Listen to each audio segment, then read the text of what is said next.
আসন্ন ত্রয়োদশ জাতীয় সংসদ নির্বাচনে চট্টগ্রাম ৪ আসনে বিএনপি মনোনীত সংসদ সদস্য পদপ্রার্থী বিএনপির সাবেক যুগ্ম মহাসচিব লায়ন আসলাম চৌধুরীর পক্ষে নগরীর ১০ নম্বর ওয়ার্ডে গণসংযোগ করেন ১০ নম্বর উত্তর কাট্টলী ওয়ার্ড স্বেচ্ছাসেবক দল।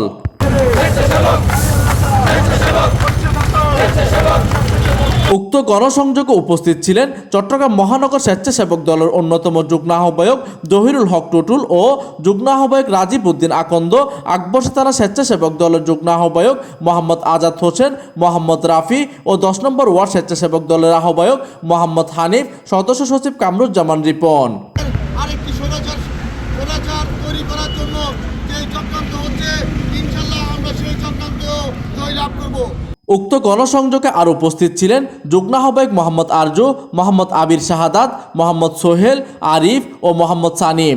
এতে সদস্য হিসেবে উপস্থিত ছিলেন সুলতান, আলমগীর, মোহাম্মদ জিয়া, মোহাম্মদ আকাশ, মোহাম্মদ ইমরান, ১০ নম্বর ওয়ার্ড স্বেচ্ছাসেবক দলের সংগঠক মনিবুল হক অন্তর, মোহাম্মদ রুবেল সহ অন্যান্য নেতৃবৃন্দ।